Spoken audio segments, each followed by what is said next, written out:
Welcome, everybody. My name's Glenn Kaler. I work for University of Maine Cooperative Extension Pest Management Unit. I'm going to be our intro host today. Today's presentation is Biology and Environmental Conditions that Favor Bitter Rot of Apples. So we're very pleased to have Dr. Srdjan Acimovic from Virginia Tech University presenting today. This presentation will cover the biology and environmental conditions that favor bitter rot on apples, the cultural, fungicidal, and other management options to reduce losses, and new areas of research to understand and minimize this important apple disease. So our presenter today is Dr. Srdjan Acimovic. He's Assistant Professor, Tree Fruit and Specialty Crop Pathologist at Virginia Tech University. He got his BS in Plant Protection at the University of Beograd, Serbia in 2005, got his Master's in Phytopathology at the University of Novi Sad, Serbia in 2009, and his PhD in Plant Pathology from Michigan State University in 2014. After that, he was working at the Cornell Hudson Valley Lab for a few years before he took the position at Virginia Tech. He's the winner of the American Phytopathological Society Early Career Achievement Award in 2021 and the Gherkin Professional Development Award in 2023. And with that, I will turn it over to Srdjan.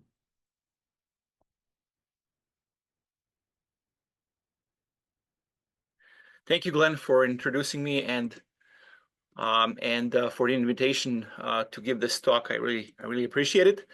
So I'm going to go right in. I primarily work on two different diseases in my lab, and one of them is apple bitter rot, and I'll cover that one today.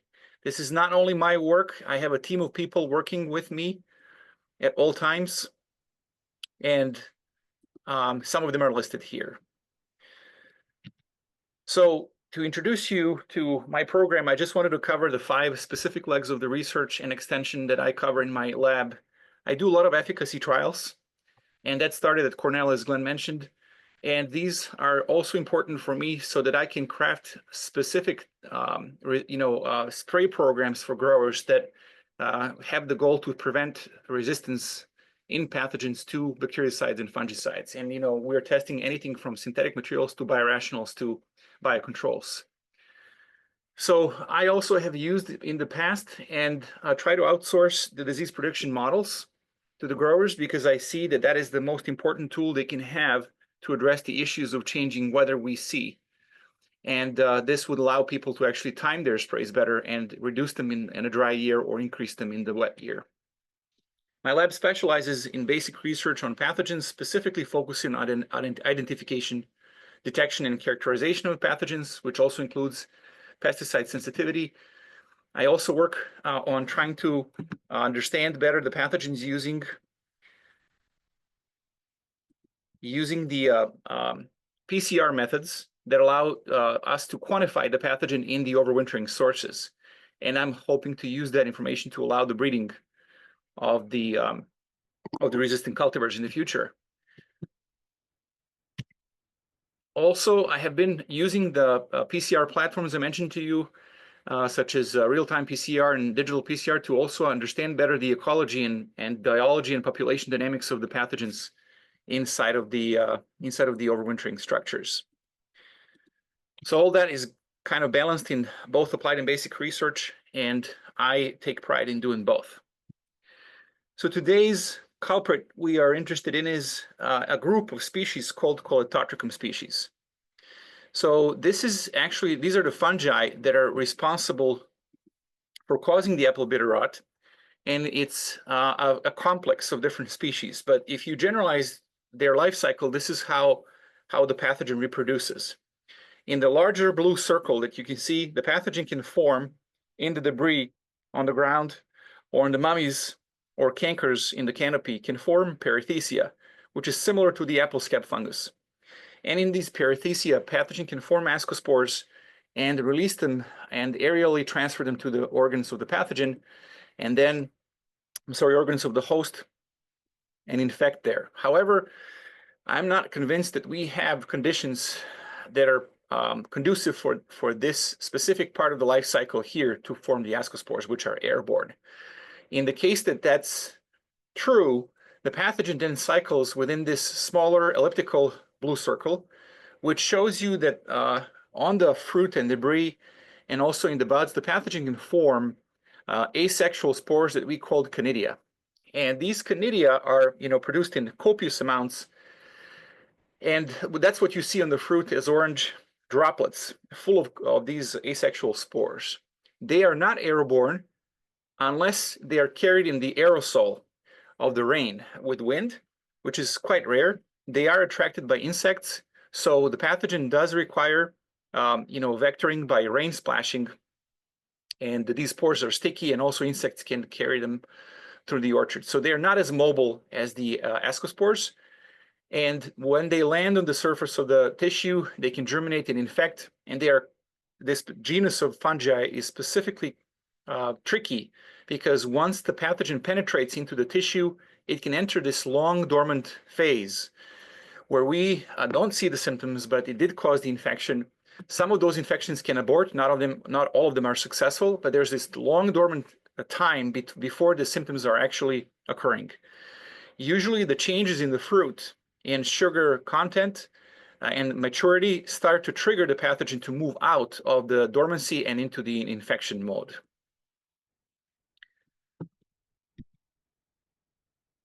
So these are the symptoms of apple bitter rot. This is the typical way how this rot looks like. It's a flat rot when you look at it on the side of the fruit. And these lesions are round when you look at them from the top.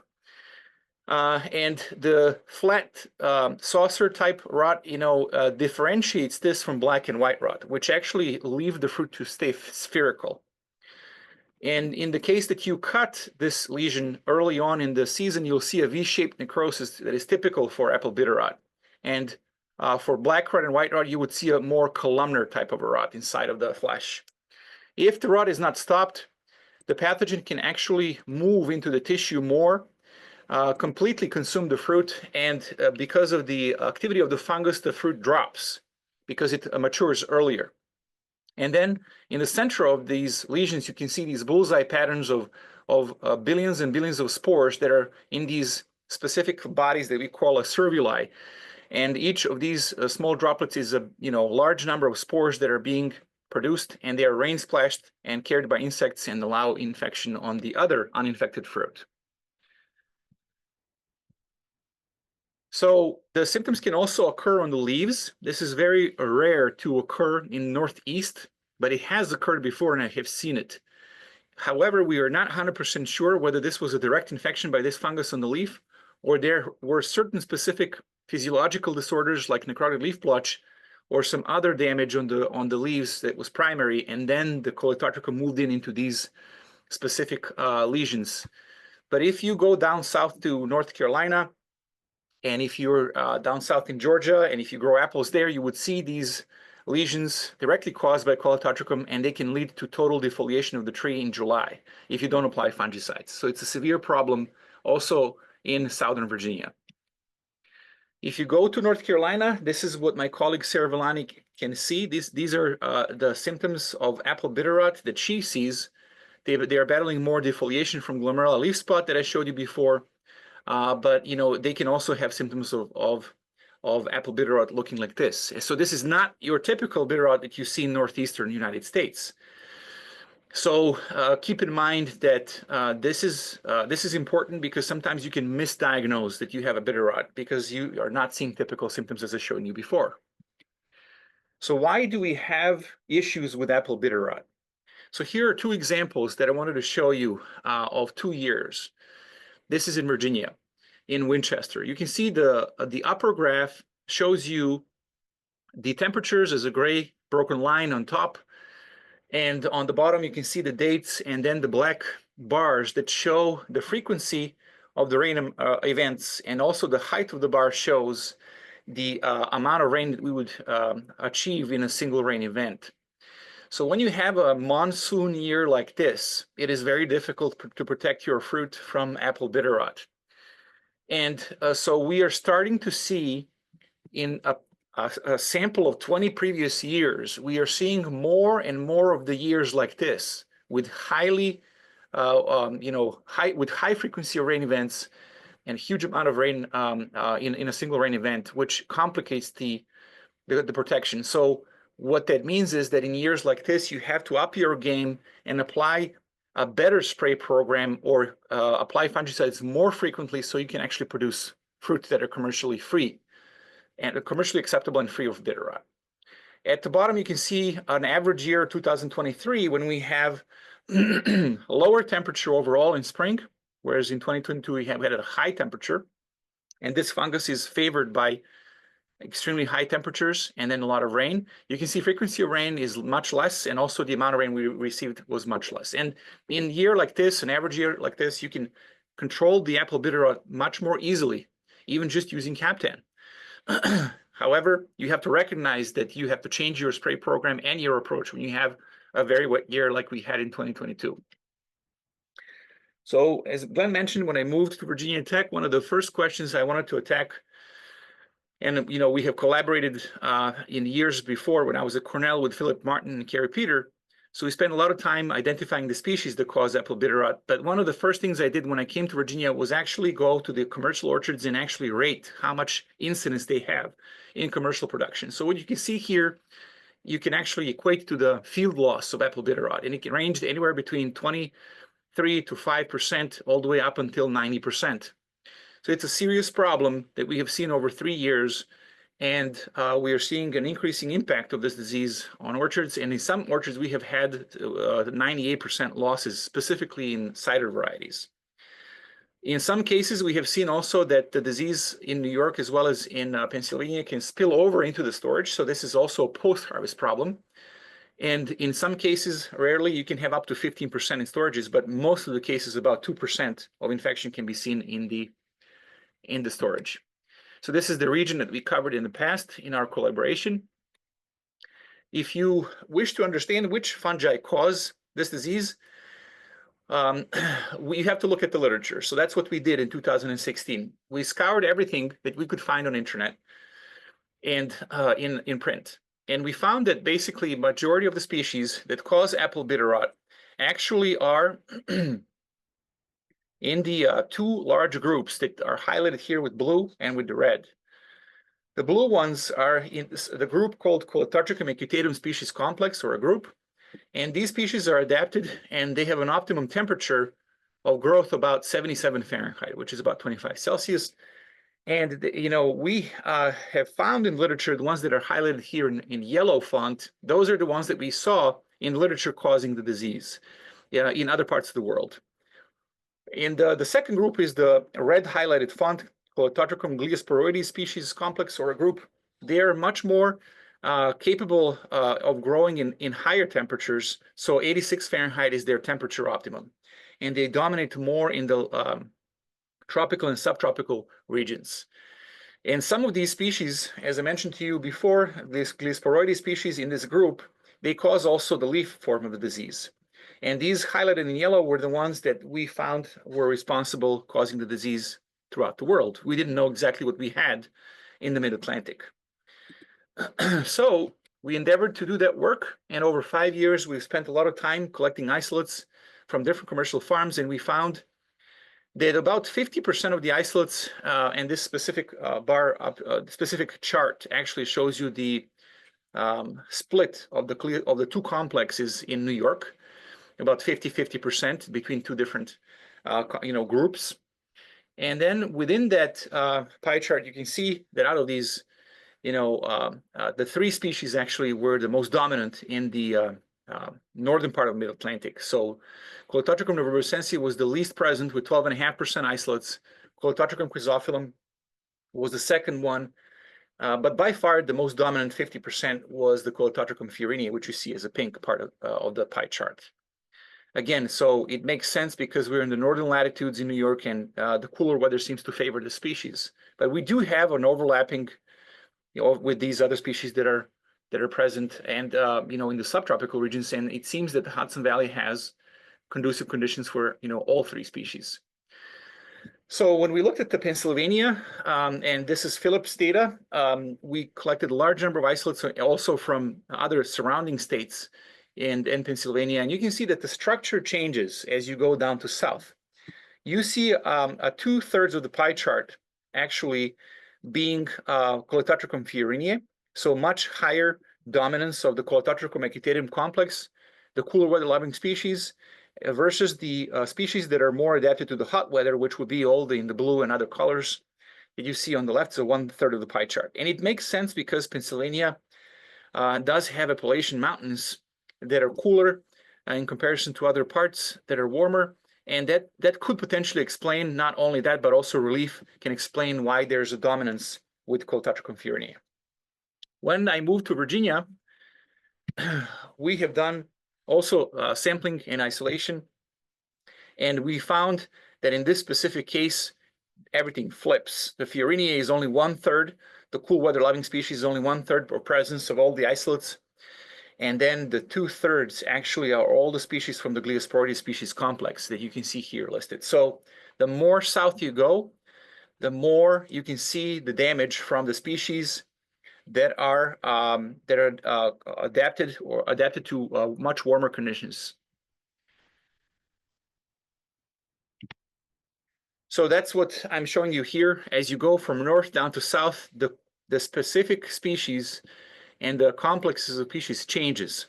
So we have much more species, so there's a higher diversity of species going from the north to south. And also we see dominance of the species that are adapted to the warmer conditions when we're in Virginia. Whereas in New York, we see a dominance of cooler weather loving species.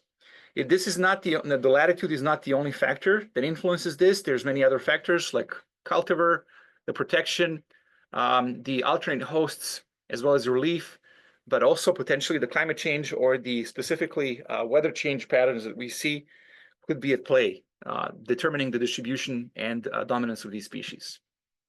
So why does it matter to you to know which species you have? You probably don't care. You want to apply a fungicide and you want to be done with it. Well, when you look at the virulence of these species, when you infect fruit in the lab, this is what my postdoc did, Fatema. She infected them, and then she found that they have a different level of aggressiveness, or what we call in science virulence. So some of the species that are causing the disease, bitter rot, are much more virulent. You can see here, Siamensia and Tubermicula are quite aggressive. So that means in the same amount of time, they can cause larger lesions because they're more aggressive. And the species that are on the far right of this chart, they're slower. So what this indicates to us is that these species do differ in their genetic makeup that allows them to cause the disease quicker or slower. And that's very important because we need to know which species we have so we can manage them better. We also tested their susceptibility to fungicides. And you can see here so-called EC50s, or the effective concentration that suppresses 50% of the colony growth in the petri dish. And you can see that from the different species depicted in different colors, they have different susceptibilities to fungicides here. Some of them are more tolerant to certain fungicides, some of them are much more susceptible to fungicides, which again indicates that these species do have different ability to resist fungicides. We have done this in multiple years with the multiple compounds, and what that implies to us is that when you apply your compound, this is not like your apple scab where you apply certain fungicide against just one species. Here we're applying these fungicides to multiple species, and the resistance could emerge much faster, and we want to prevent that to happen. So what do you have in the toolbox to manage bitter rot? So this is what we currently have right now. The Group 11 fungicides, or FRAC 11, which FRAC stands for Fungicide Resistance Action Committee. It's a group of scientists that are trying to track if we have resistance to fungicides and to prevent it to occur. So we have Group 11, we have 3 of the fungicides there. That will be primarily Pristine, Maravon, Gem, Luna Sensation. We have FRAC 29, which is Omega. We have FRAC 7, which is Aprovia. And then we have the group MO3 or MO4, which would be your Captan and Mancozeb and Xyrem and Furbam, so multi-site fungicides. However, keep in mind they are currently under EPA and USDA joint review, and there's a PID right now on these materials, and we are expecting potentially in the future there's going to be severe limitations that are similarly crafted to what Canada has gone through recently, as well as Europe in the past. So one of the concerns we have is that we do not actually wish to have resistance of Cholecalciferum species to the Group 11 fungicides. Historically, Group 11 fungicides like Pristine, Maravon, Gem, and Luna Sensation, and Flint Extra were the most effective for control of bitter rot. But these fungicides have multi-purpose use. They're very effective against pseudomonas and fly speck and powdery mildew. And in the past, people have been using them a lot for scab control, and we stopped using them for scab control because we have resistance in the scab to the group 11 fungicides, widely reported. So we want to prevent the excessive use of group 11 fungicides for control of bitter rot. We want to actually reduce that to only 4 applications of these materials as a group per season. So our goal is to expand the fungicide modes of action, and I'm going to give you today the data that proves that group 29 and 7 are actually only 2 compounds that are very effective, and to make the case for you to use them. And we had also looked into the biorational materials, so that's what I'm going to show today. So the first time we tested was in New York, and what you see here is 3 cultivars depicted with 3 different colors. The Honeycrisp is blue, Cameo is orange, and Cortland is gray. We applied 6 applications of fungicides that you see down listed at the bottom. And what we did is we just took that one active ingredient that you see it within the treatment and applied it 6 times. So that actually we can see how that single compound works against the bitter rot. And so that we can see how much it contributes potentially to the control in your spray program. The only thing that will be similar to what you apply would be the grower standard number 14. Which you can see was very effective against bitter rot. So there's no disease on Honeycrisp at all. And this is where you actually alternate from week to week, or from 14 days to every 14 days from cover to cover, you alternate different classes of chemistries. So here we applied single chemistries across the system, and you see Captain was very effective, almost no disease. Omega at the high rate, which is the group 29 fungicide, very effective. Slightly less good results with 6.9 fluid ounces.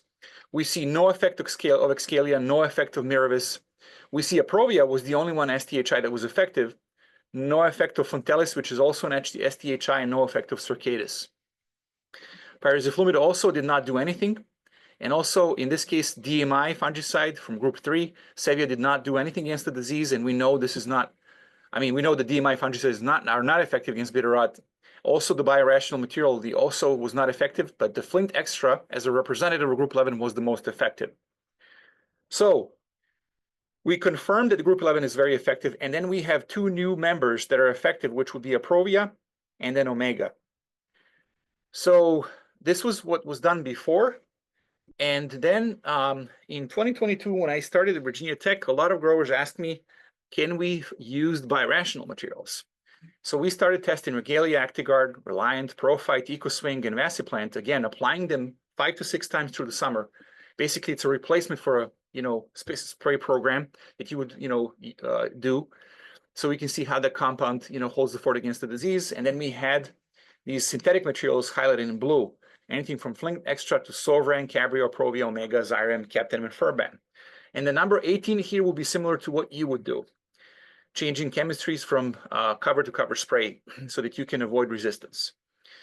So our rule to apply these materials was 14 days or 2 inches of rain, whichever comes first. So these are the results. So here you can see that the biorational materials, which are on the far left of the graph, they did not perform well. And this was the 2022 that had a lot of rain. The only statistical difference we saw was with Regalia at 64 fluid ounces with stylet oil. That was different from the control that you see on the far right. This is no treatment. But I don't think you would be happy with having about 40% of the disease in this block, even though statistically it was low. When you look at all the synthetic materials, they were highly effective in controlling the bitter rot. And I'm repeating again here, Omega was very effective at high rate. Low rate was okay too as well. We see Aprovia repeating its efficacy at 5.5 fluid ounces. And we see now Flint Extra, Sovran, and Cabrio is represented as a group 11, performing really well, but Sovran out of all that group was the weakest. And we know that Sovran historically did not perform well in control of the bitter rot. The other surprise was Xyrem, Captain, and Furban were very effective and useful tools that you should mix with your single-site fungicides so that you can avoid resistance occurring. We also repeated this in 2023, a much drier year. We see similar results, somewhat better with some of the biorationals, specifically the stylet oil at lower rate. But again, still certain percentage of disease developed there that you probably would not like. And then the synthetic materials were even more effective in an average year. They had about 80 to 100% control of the disease in comparison to the untreated control. So for now, until we find other alternatives that are biorational, the synthetic materials are the most effective. And you should lean on using them to control bitter rot. So in conclusion, we had really good control, 80 to 100% control on a highly susceptible cultivar, both the Honeycrisp and Iodred. We see that Ferben, Xyrem, Captan, Omega, and Aprovia, along with your Frac 11 fungicides, are reliable tools. Just don't use Sorvran. It might disappoint you a little bit. Use Flint Extra, Gem, use other materials like in that group, like Luna Sensation, and use the use Maribon and Pristine. So make sure that you rotate classes every 14 days. Don't just use one class throughout the whole season. So incorporate and alternate Aprovia and Omega with your group 11, because Omega is group 29, completely different mode of action. Aprovia is group 7, completely different mode of action than group 11. So you have to implement them so that you can preserve the efficacy of group 11 fungicides. That's going to reduce your risk resistance. And finally, biorational materials were not as great. They had about 25 to 75% bitter rot on fruit, so not good. Some of them had only 58% control, so not reliable. We were not happy with that, so then we decided to expand our study, and we included some fertilizers that could be biorational materials that, and also we included some biocontrols. So we had Nutrified Magnum Candle and Brexyl Calcium as the fertilizers, and we had Thayer and Howler as the biocontrols. We had some additional synthetic materials, Switch, Intuity, and Aprovia. And Intuity is also group 11 fungicide, and Switch is a different group. So we wanted to see what the effect there is, and we applied similar way, applying the same compound throughout the summer season. So what we found was that, yes, the biorational materials do have some significant reduction of the disease in comparison to the untreated control on the far right, but it was not excellent. The best of them was kind of Candle here, and then the second best one was Nutrified Magnum, but still there was about 35 to 40% disease. We saw that synthetics were working fine, but on the same level as some of the biorationals, like Intuity. Brexyl Calcium did something, but it was not as great. And then we see Aprovia here working really well at the high rate of 7 ounces.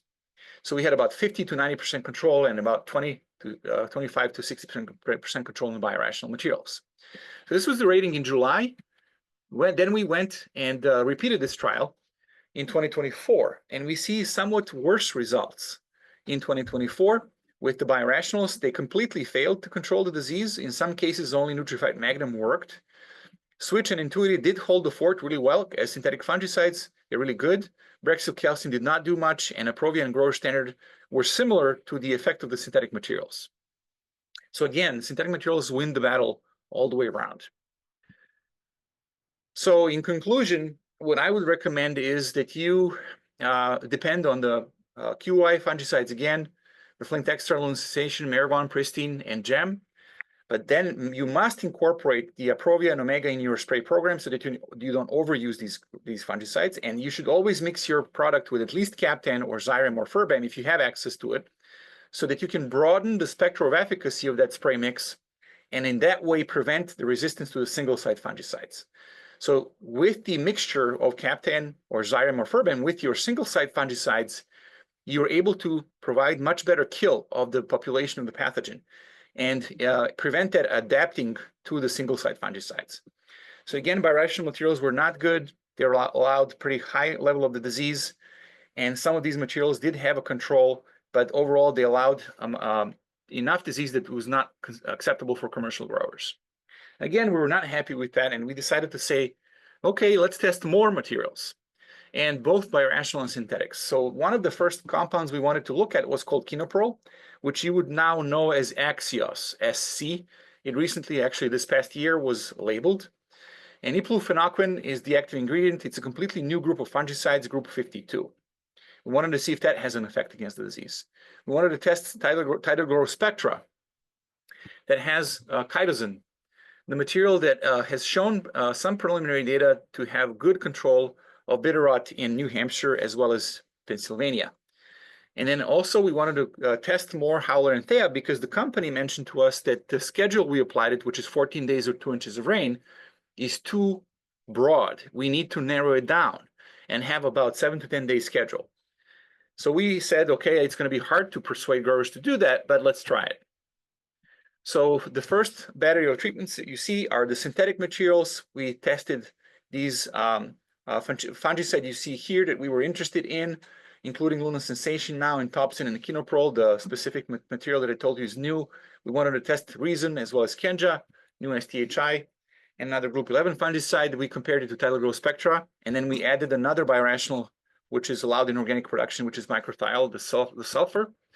We added the YSY yeast and the howler and thea as the representatives of biocontrols, and then we had the standard, which would be alternation from cover to cover of different classes.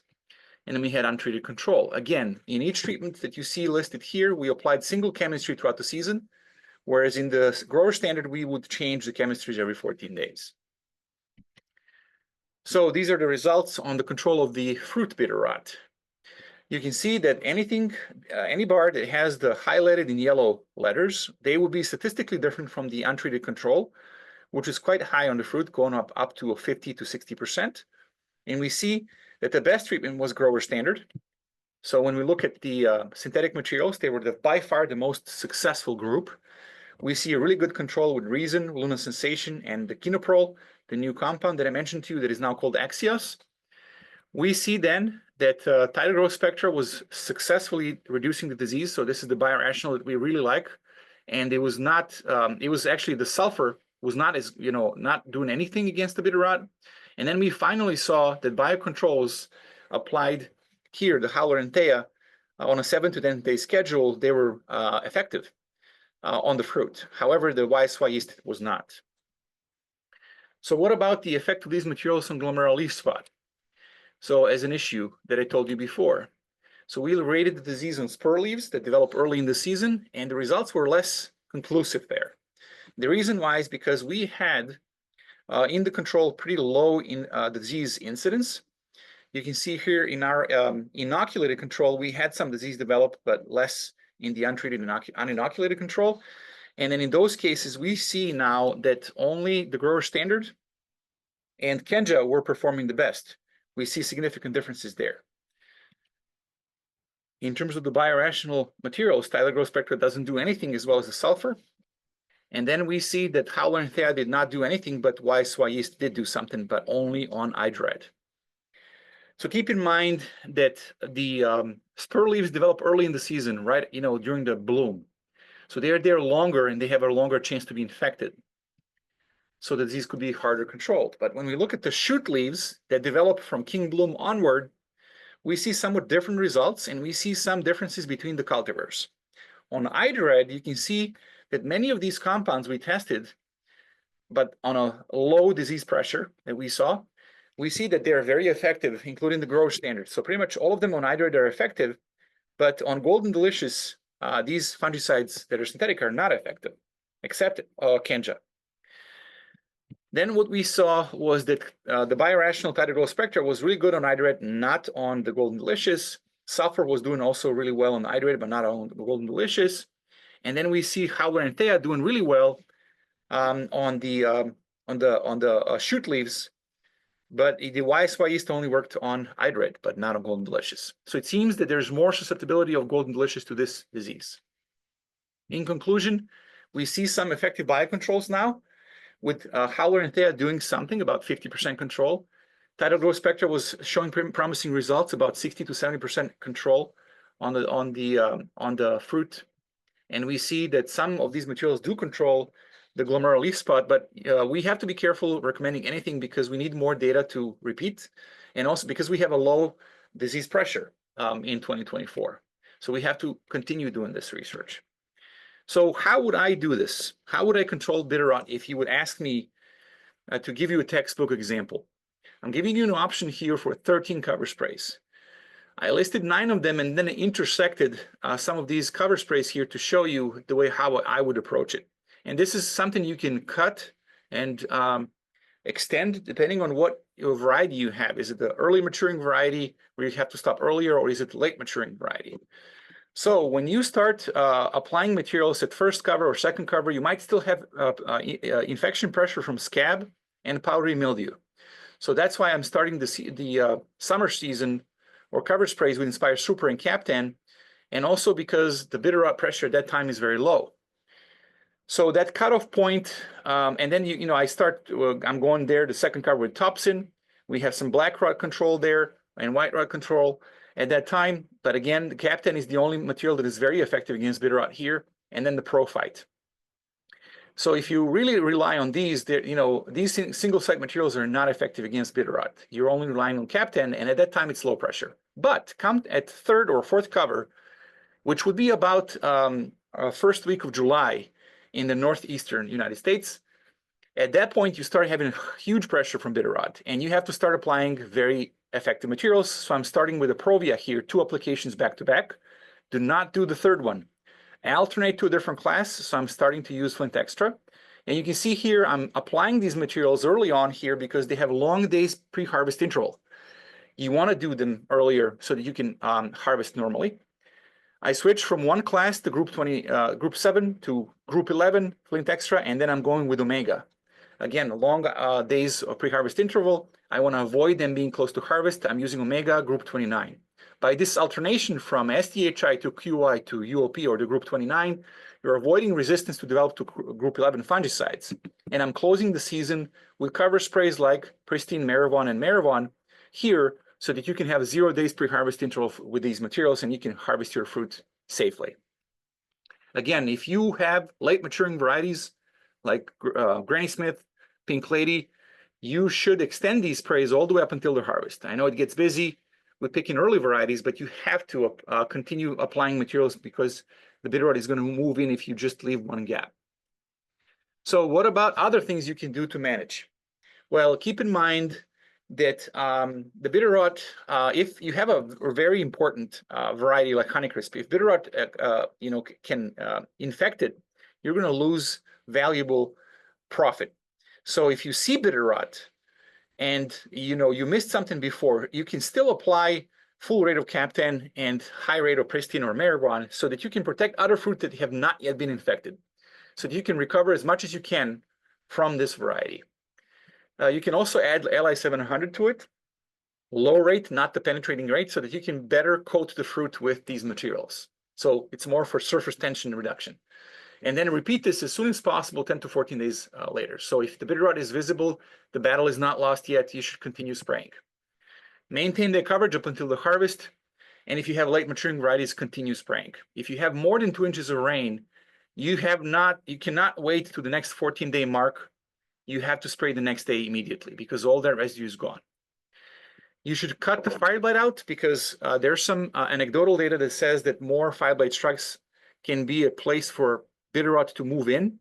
Any ecological niche that allows the pathogen to survive better, like strikes from last year, can perpetuate this disease more. And then if you have the issue of this disease during the season, you can count that storage incidence is going to occur.